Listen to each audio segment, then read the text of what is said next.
Be me, Jessica, 34 years old. Teaching 7th grade English at local middle school for 3 years now. Moved here from the city because I thought I could make a real difference.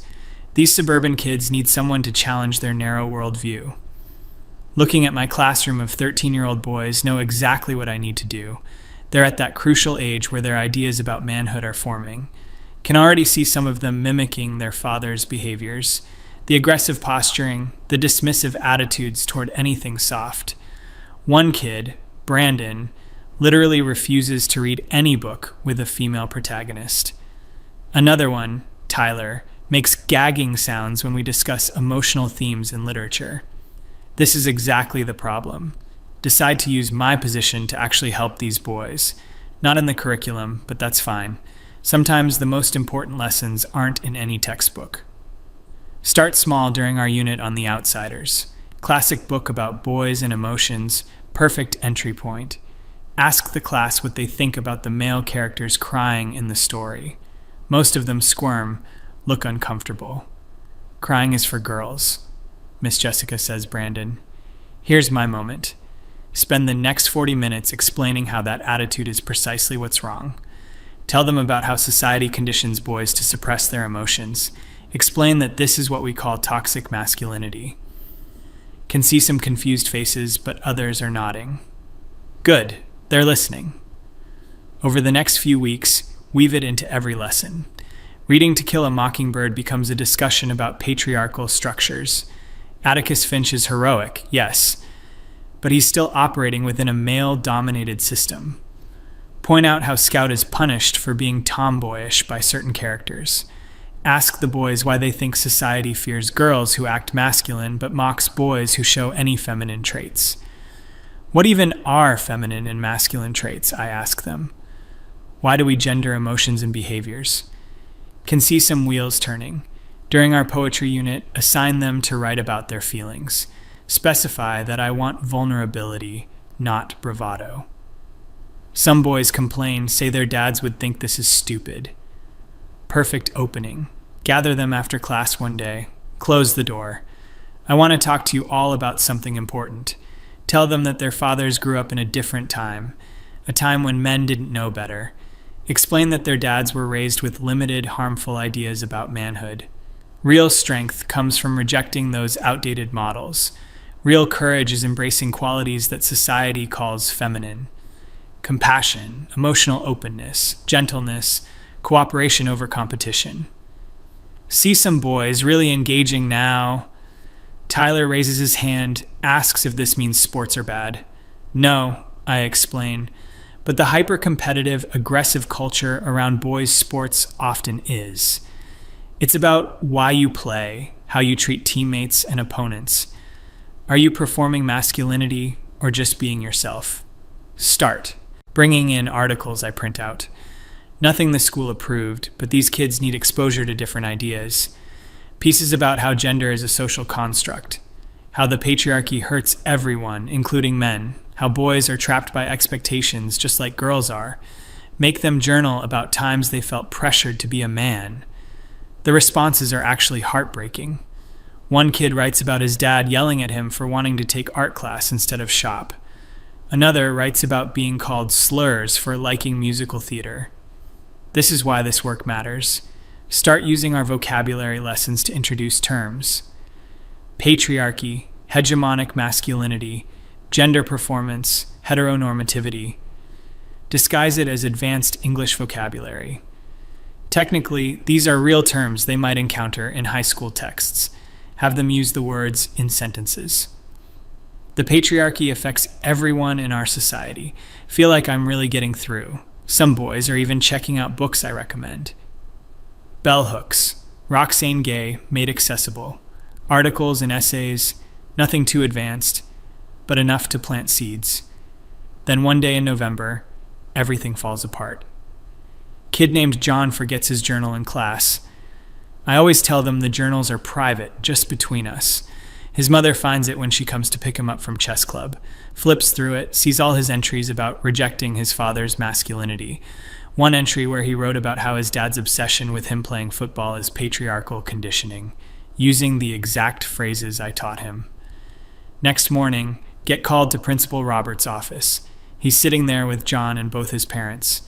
The father is red-faced, looks like he wants to explode. The mother is clutching the journal like evidence. Jessica, John's parents have some concerns about what you've been teaching. Stay calm. I knew this might happen eventually. Explain that I've been trying to give the boys a more complete education. Emotional literacy, critical thinking about social structures. Social structures. The father cuts me off. You've been telling my son that I'm oppressing him, that everything I've taught him about being a man is toxic. Try to clarify that toxic masculinity doesn't mean all masculinity. It's about specific harmful behaviors and expectations. The mother shakes her head. You've been teaching him that gender isn't real, that he should reject everything his father models. Robert looks uncomfortable.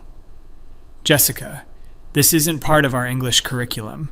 Start explaining that good teaching means going beyond the textbook.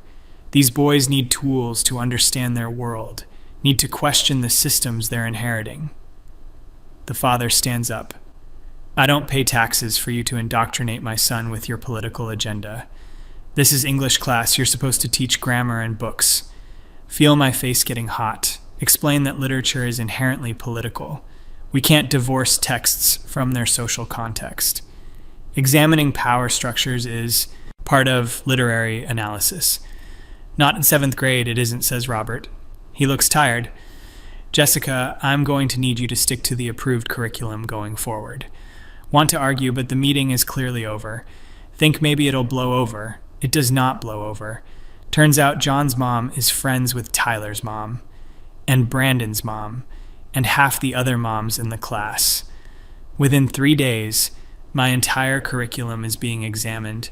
Parents are demanding to see lesson plans, assignments, everything. Some of the boys' journals get shared around. The father phone tree activates. Suddenly, 15 sets of parents are furious. I get emails, dozens of them, accusations of brainwashing, indoctrination, pushing ideology. You're trying to turn our sons into something they're not. You're teaching them to hate themselves for being boys. You're undermining parental authority. Try to respond calmly to each one. Explain the educational value, the research on emotional development, how boys who can access their full emotional range are healthier, happier, how questioning gender norms leads to more authentic self-expression. Most don't even respond to my explanations. The ones who do just get angrier. One dad sends a 5-paragraph essay about how I'm destroying Western civilization. Would be funny if it wasn't so frustrating. Robert calls me in again. The school board has received over 40 complaints. They're demanding a special meeting. I'm being placed on administrative leave pending investigation. You've got to be kidding me. Robert actually looks sympathetic for a moment.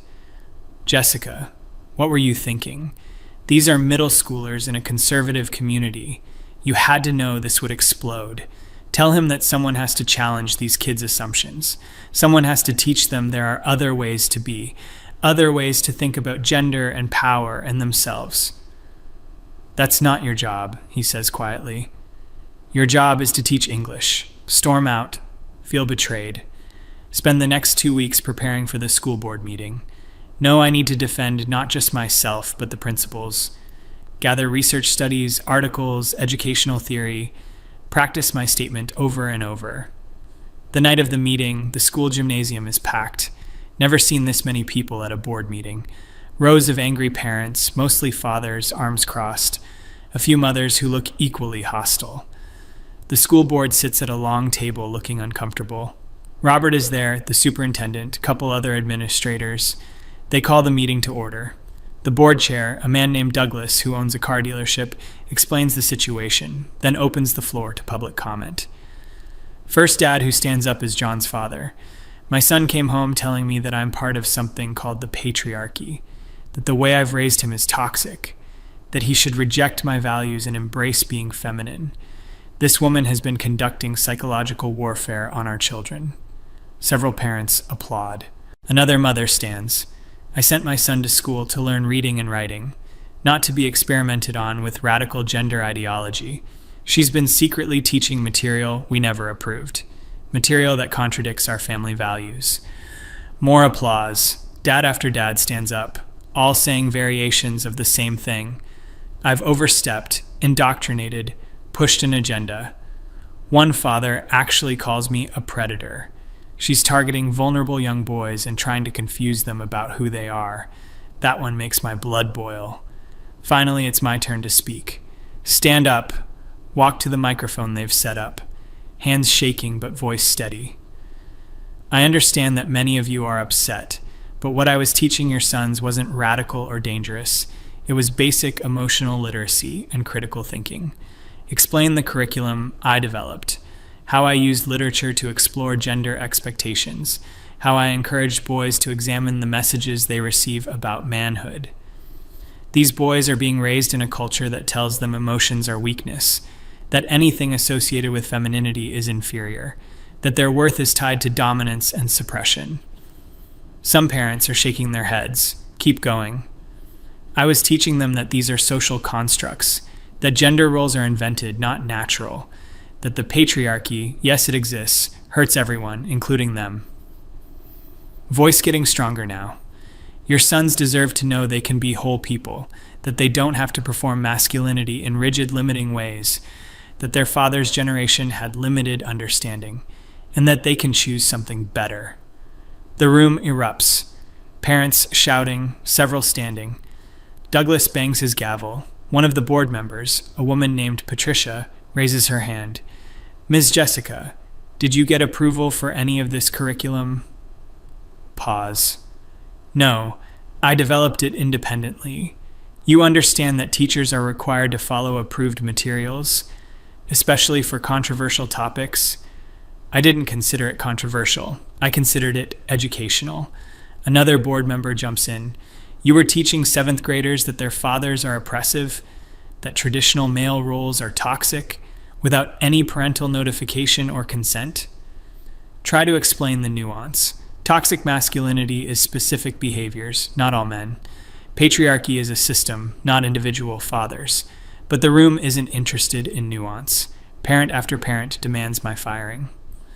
One mother stands up with a petition, over 200 signatures from the community. Our children deserve teachers who respect parental authority, who don't push political agendas, who teach facts, not ideology. Want to scream that everything is political, that choosing to not discuss gender is itself a political choice, that maintaining the status quo is an ideology. But can see, I'm losing this fight. The board deliberates for 20 minutes in a side room. Come back looking grim. Douglas clears his throat. After careful consideration and review of the evidence, the board has determined that Ms. Jessica violated district policy by teaching unapproved curriculum of a sensitive nature, without proper authorization or parental notification. Effective immediately, her employment is terminated. Feel like I've been punched. Knew it was coming, but still. Parents actually cheer. Several stand up clapping. Try one more time. You're making a mistake. These boys need someone to show them a different way. They're being damaged by the narrow definitions you're forcing on them. John's father stands up. My son doesn't need you to save him from me. He needs you to teach him English and stay in your lane. The whole room agrees. Dozens of parents nodding, murmuring approval. Gather my things, walk out of the gymnasium. Can hear the celebration behind me. Spend the next few days in a fog. Calls from the teachers' union, mostly procedural. Might be able to fight the termination, but it'll take months. Do I even want to work in a place like this? Few colleagues reach out, most sympathetic but quiet. Can't risk associating with me too much. One teacher, Amanda, meets me for coffee. I get what you were trying to do. But Jessica, those weren't your kids to experiment on. Bristle at the word experiment. I was educating them. She shakes her head. You were pushing your ideology on captive children, in a community that clearly doesn't share your values, without going through proper channels. Insist that proper channels would never approve what needed to be taught. That's exactly the problem. The system is designed to perpetuate itself. Maybe, says Amanda. But you don't get to unilaterally decide to override parents. That's not how this works. We part awkwardly. Spend a lot of time thinking about what went wrong. My approach was sound. The content was necessary. These boys were learning things that would help them. Was already seeing results before it all imploded. Tyler had started writing poetry. Brandon checked out a book with a female protagonist. Several boys told me they felt less pressure, more free. But then, week 3, after the firing, see something that makes me pause. At the coffee shop, run into John and his dad. Want to leave, but John sees me first. Hi, Miss Jessica. His dad's face hardens, but he nods curtly.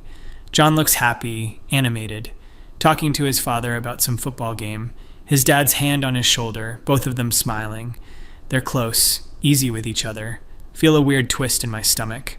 Later that week, looking through my old journals from the class, really reading the entries instead of just seeing what I wanted to see.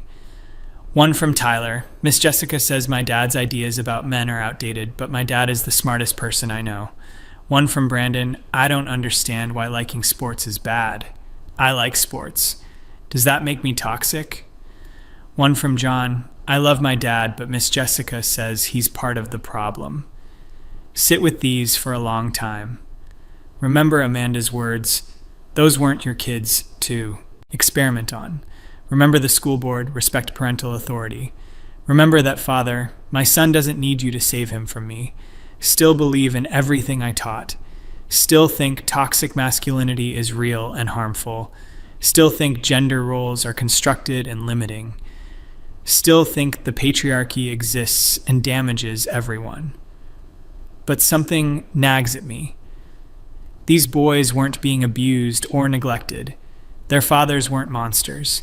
They were just regular dads, raising their sons the way they knew how. And I came in and told 13-year-olds that their fathers were wrong, that everything they'd learned at home was oppressive, without ever talking to those fathers, without ever engaging with those families, just assumed I knew better. Get a letter from the district a month later. Formal termination, no severance, black mark on my record. Also get a letter from one parent, a mother. Expecting more anger, but it's different. Dear Jessica, I don't agree with how you went about it, but I want you to know I saw what you were trying to do. My son is sensitive, artistic, and your class was the first time a teacher made him feel okay about that. But you scared him. He came home confused, thinking he had to choose between being himself and loving his father. That's what you got wrong. You made it a war. Some of us are trying to raise good men who are also good humans. We just don't think that requires rejecting everything that came before. I hope you learn from this. Signed, David's mother. Read it 5 times. The phrase that sticks, you made it a war. Did I? In my mind, I was liberating these boys, giving them permission to be more than their limiting culture allowed. But to them, to their families, I was attacking, creating conflict where there didn't need to be, making them choose sides between me and their parents, sit in my apartment unemployed, thinking about this, still angry at the school, the parents, the system, still believe I was right about the concepts. But maybe Amanda had a point. Maybe that dad at the school board had a point. These weren't my children. I had them for 50 minutes a day, 9 months. Their parents had them for life. Who was I to tell them their fathers were the problem? Especially without knowing those fathers, without understanding those families, without any humility about my own limitations. Think about John and his dad at the coffee shop, the obvious love between them. Whatever that father was teaching his son, it wasn't making him miserable. Maybe it wasn't perfect, maybe it was traditionally masculine, but it was working for them. And I tried to blow it up, not because they asked for help, but because I was so sure I knew what they needed. Final twist comes 6 weeks after the firing. Former colleague forwards me an email chain from school. Parents organized a curriculum review committee, demanding more oversight on what teachers can independently add to lessons. New policies requiring approval for any contemporary social topics. Mandatory parent notification for discussions of gender, politics, or family structures. basically locked down anything remotely progressive. My actions didn't open minds, they slammed doors, made it harder for any teacher to have nuanced discussions, gave conservative parents exactly the ammunition they needed. The boys I thought I was helping, now they're in an even more restricted environment, one where teachers are afraid to discuss anything meaningful, where questioning gender norms is explicitly forbidden, where emotional literacy is definitely off the table. I made it worse. Trying to force enlightenment created backlash. Trying to save boys from themselves created rigidity. Trying to do good without permission, without partnership, without humility, backfired completely. Sit with this knowledge. Still believe in the principles. Still think boys need more emotional freedom. Still think gender construction should be examined. But I also see now what I couldn't see then. You can't force people to evolve. You can't tell parents you know their children better than they do. You can't use your position of authority to override family values, even when you're sure those values are wrong, even when you're certain you're helping. That certainty is what got me here, unemployed, blacklisted, and having accomplished nothing, except proving to an entire community that progressive teachers can't be trusted. The man at the school board, John's father, he outsmarted me without even trying.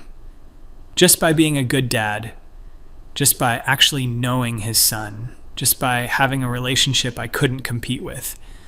I came in with my theories and vocabularies and research, thought that made me right. But he had 13 years of love, of showing up, of knowing John's favorite foods and fears and dreams. And when I forced John to choose, made him feel like loving his dad meant accepting oppression. Of course he chose his father. Of course they all did. I thought I was the enlightened one, the one who could see the system clearly, the one brave enough to teach uncomfortable truths. But I was just another adult using kids to fight my ideological battles. Just another person so convinced of being right that I forgot to listen. And now those boys are back in their English class with a new teacher who sticks strictly to grammar and vocabulary, who would never dream of discussing gender or emotion or social construction, who plays it safe because I showed them what happens when you don't. So I accomplished nothing, except making myself feel righteous for a few months, except confirming every stereotype about progressive teachers those parents believed, except making it harder for the next teacher who actually could have helped. The worst part? Still not sure I'd do it differently. Still think those boys needed what I was teaching. Still think their father's models are limited and limiting. Still think I was right. But being right didn't matter. Being right without wisdom, without strategy, without respect, just made everything worse.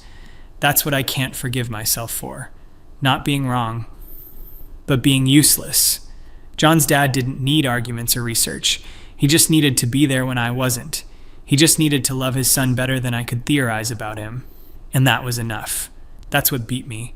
Not superior logic or better ideas, just the simple reality that he was John's father and I was just a teacher, who forgot what that meant, who forgot the limits of my role, who forgot that good intentions don't justify overreach. Now I'm looking for jobs in other districts, ones that ask pointed questions about controversial teaching methods, ones that want assurance I'll stick to approved curriculum. And I have to say yes, have to promise I've learned my lesson, have to act like I understand now. Thing is, I do understand, just not the way they think. I understand that I failed, but not for the reasons they believe. I failed because I tried to win, tried to be right instead of effective, tried to change minds through force instead of relationship. Those boys didn't need me to save them.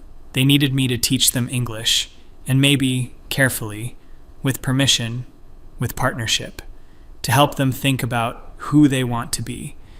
But I couldn't do it carefully, couldn't wait for permission, couldn't build partnership, was too sure, too fast, too convinced.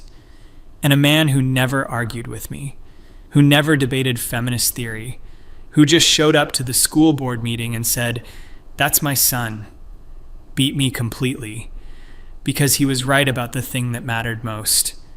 And I was just right about ideas. Sitting here now, applications scattered on my desk, each one a promise to be smaller, quieter, safer, each one a retreat. And I hate it. But I also earned it. Every bit of it.